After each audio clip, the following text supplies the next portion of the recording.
All right, hello YouTube. Today we're gonna talk about getting a wife. Why do you even need a wife in Bannerlord? Okay, so hit the N key on your keyboard, brings up the encyclopedia, and let's have a look at kingdoms. This playthrough I'm Sturgian, so let's have a look at the Sturgians. It's okay.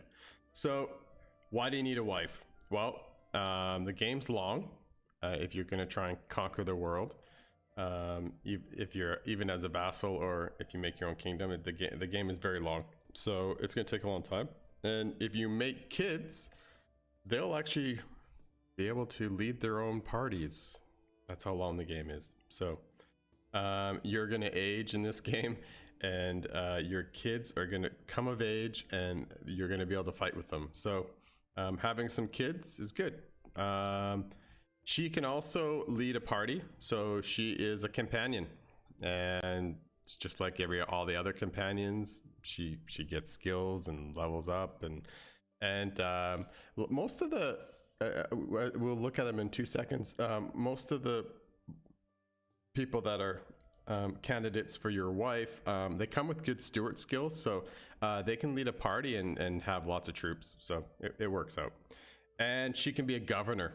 When I first started playing the game, I was like, well, why would I waste a companion as a governor? She wouldn't be a governor permanently, but maybe you get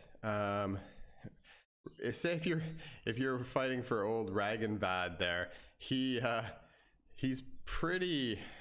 one of the worst rulers, I think, but unless you're really in his good books, he's gonna give you really crappy castles.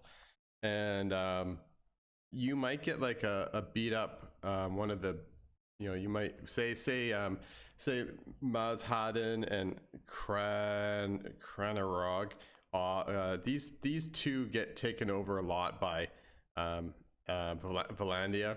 They always start fighting the game with Valandia, and so you end up trading these two castles back and forth a lot. And so if you get one of them, you get to be the lucky owner of one of these frontline castles, and you actually think you're going to be able to hold it, then you might use your wife as a governor, because the governor gives a bonus to construction, and so you're able to build things faster, so you're able to rebuild that castle faster. So those are the 3 reasons. Make kids, she can lead a party, and she can be a governor. All right, let's look at the choices and how do you get your wife and the do's and don'ts. All right, so for Sturgia, when the game first came out, the game's been out probably about 3 months now. It's still in early access, but when they first came out, there was like almost no women.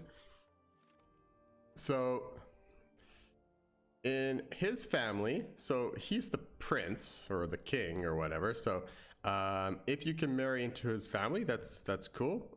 So Vala is one of the primary choices.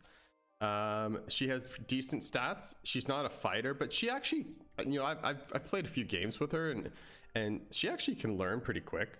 She can ride a horse, and you can give her a bow, and before you know it, she actually gets a decent bow skill. So she's not bad. She's 19 right now. We're not going to be in this playthrough. We won't be marrying for a little while. Okay, so let's talk about what my recommendations are. Before you try, there isn't that many choices. If you look, okay, so in his family, they've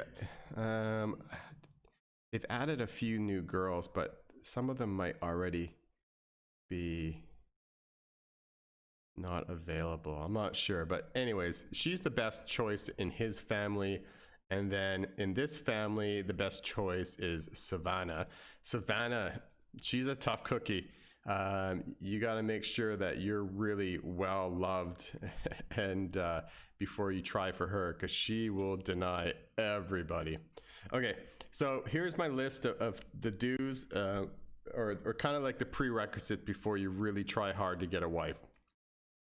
Number 1, you should be a vassal. You don't have to be a vassal. You can try being just a mercenary, or you can try just being completely independent. But you're not going to get. They're going to reject you. So be a vassal. Have a castle. Number 2. So make sure you own some property before you go after them, because owning property makes you more. Now you're a lord, right? You're actually a lord versus just a soldier. Wait to tier 3. What I mean by tier 3 is clan tier 3. So for this playthrough, I've just hit clan tier 2. So we're not going to be looking at wives until we hit 3, and we're not even a vassal yet. So so vassal, castle, tier 3, and then the 4th thing is relationship. So you need to have a positive relationship. 0, obviously you don't want a negative relationship, but I would aim for this to be at like 20 or even higher. Okay, how do you get increased relations? Okay, so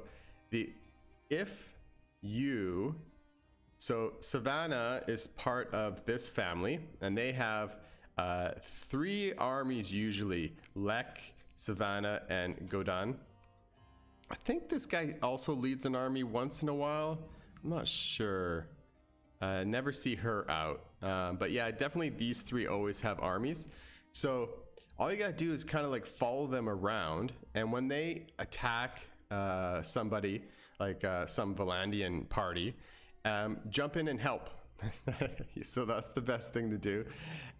Each time you jump in and help them, win, and then you're saving the day, and then your relations will go up. And then the other way is if you're voting for something like a policy or whoever gets a castle, then you would try and vote in the same whatever this guy voted for, whatever Godan voted for. So if he votes yes for something, then you also vote yes, and vice versa. So that's the way to improve your relationship.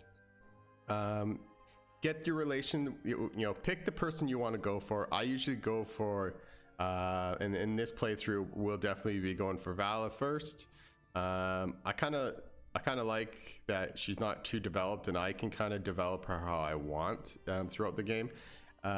Or if you're lucky and she doesn't like spit in your face, go for Savannah. She's already elite, so she's probably technically the best one to go for. She's pretty elite. They've added a few more in the Sturgian line. I did see that over here. I think this girl's a new girl, 25. Is she married? Okay, so if you see them, it says has given birth, then they're not available. they've already hooked up with somebody. This girl got pregnant. Nope, she's not available. Anyways, so whatever faction you join, go ahead and find go through the families. You can go through each of the families and try and find the singles, the girls who are single. So I think she's single. Yeah, I think she's single.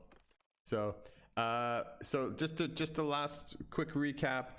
Make sure you're a vassal, make sure you own some property, make sure you're tier 3, and make sure you have a positive relationship. And good luck. Yeah, you can try before. You can not follow my advice and try to do it at tier 2 and not be a vassal, but I wouldn't do it because there's not that many choices, and once you screw up with a girl, then she will not marry you no matter what. So don't be patient. Yeah, there's no rush. Your age doesn't matter. So where's my character here? So let's quickly look up my character. So my character is already 32. It doesn't matter. Like for me, it doesn't matter. I can get married. It matters for the women. If the women are 35 or higher, they won't have kids after 35. So it does matter for them. But yeah, you should be aiming for somebody who's under 24, maybe even 19, 20, 21, 22. That way you can have a good chance to produce a lot of kids. Oh, and one more last tip. Once you do have a wife, and you want, say if you're rushing to get them pregnant, what you do is you just go to any city with your wife in your party, and you just click on wait here for some time, and you just stay in the city for a couple nights, and that usually does it. She usually gets pregnant. All right. Thanks for watching the video. Have a great one. Take care.